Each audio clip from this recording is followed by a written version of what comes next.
Hey, everybody, welcome to Pastor Have You Seen This? Which is a video production of Allen Creek Community Church, where one of our pastoral staff, either me or Dan or Alex, comments on some internet material and something that usually relates to God, the Bible, Christianity, or maybe even something fun like Star Wars or something. Alex is still angling for that video.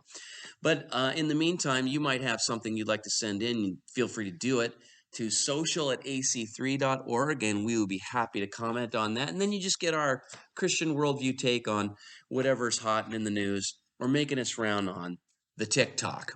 All right, so let's see what we have to comment on today. My wife and I, we start dating, and all of a sudden we start having fights. And after we fought, she would always come back a little bit weird.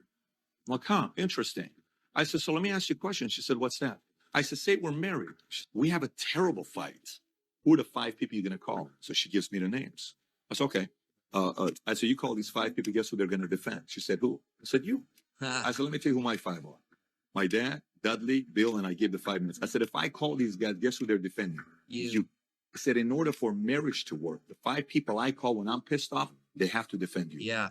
And the 5 people you call, they have to defend who? Me. Wow. Which family should have said what? Listen, guys, you guys go make it work. That man works hard. That man's hey, look at your wife. She cooks. She takes care of the kids. It's bigger than this fight. Exactly. Yeah, they give you context. Yes, so that was the one thing. And then she went and got their 5 and said, okay, now I'm comfortable. Okay, yeah. So this is great advice. This is really great advice. So at our church, we ask our couples who are getting married at AC3 to get a marriage coach or a marriage mentor.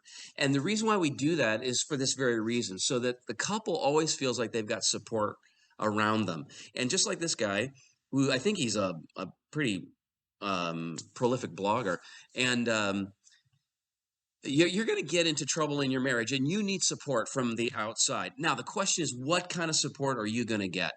And it is purely narcissistic for you to imagine that the support that you want when you get into some marriage conflict or trouble is people who all they'll do is defend you and throw your spouse under the bus. That is absolutely not what you want. You want that circle of trusted confidants around you. First of all, I love the fact that they're known. So that's really, really good. So you don't want to be secretly gossiping about your spouse. My spouse knows my inner circle. She knows every person that I entrust with the deep secrets of our marriage. And by the way, that's a healthy thing. So sometimes and there's some couples out there who say, I don't want anybody to know the deep secrets of our marriage. It's too vulnerable. It's too crazy making. It would make me feel too ashamed or whatever. Listen, you have to ask yourself what you want. You want a great marriage, or you struggle through the difficulty of feeling some shame every once in a while? So we have just decided that authenticity is worth the cost of vulnerability, because what comes out of authenticity is intimacy. And so that authenticity means my wife knows my confidants, I know her confidants, and what we know is exactly what was expressed in this video, is I know that her confidants are cheering for our marriage. They are defending our marriage, not necessarily defending me. I don't really want to be defended if I'm doing bad stuff. I really don't. I don't think my wife does either. But what you want is someone who's cheering for your marriage. So this is so critical about worldview. So you look at that circle of people that you would entrust with some of your marriage difficulties with, and you want to get advice from them, and you want to get help from them. First of all, you ask, are they for the marriage? Are they for my spouse? That's a huge question. Their worldview will be a big part of the answer to that question. So increasingly, the Christian view of marriage is utterly divorced from all outsider visions of what a marriage is by a Grand Canyon of difference of values and vision. So if you've got someone with a vision of marriage, that it's sort of like a contract, and how do we like to say it around here? Like it's sort of like a you give 50 and I give 50, and that's our marriage deal. And if you stop giving your 50, that's sort of grounds for me to nullify the agreement. Or it's like, or an equally sub-Christian idea is that a marriage is basically a commitment that as we are in love, therefore now we agree to walk with each other on this path of 2 souls who are in love and have found the soulmate. Well, what happens if you stop feeling in love? Well, then It's over. The vision the person has, your confidant has of marriage is utterly critical. Because what kind of advice are you going to get from someone if you are sideways about your husband?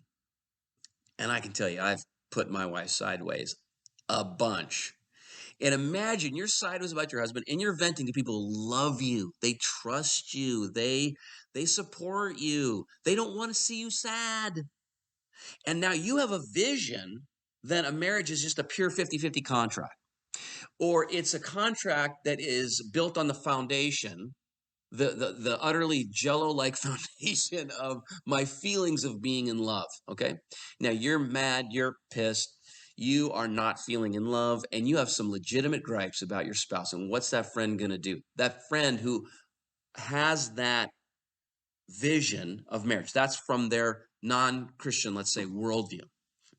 Well, it's a live option that you flush this thing. It's a live option that you assert your own rights. It's a live option that you basically act in non-serving ways. It's a live option that you forget the Philippians 2 pathway, because this person isn't arguing from Philippians 2 as if your attitude in your marriage should be the same as that of Christ Jesus. So if you're a follower of Jesus, yes, you must entrust some of your marriage difficulties to a support network outside, and you must ensure that that support network, as much as you are able, is cheering for your marriage from a Christian worldview, or else you can be certain that the advice that they're going to give may just undermine God's design and will for your life.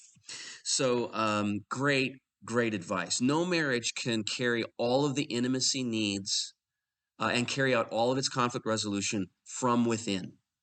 It's going to need some help from without. It needs help of relationship, friendship, and intimacy from without. And this is just excellent advice. And I affirm it officially.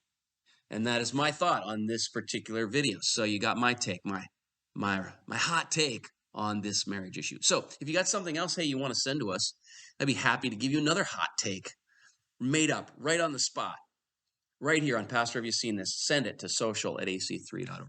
Until next time, we'll see you.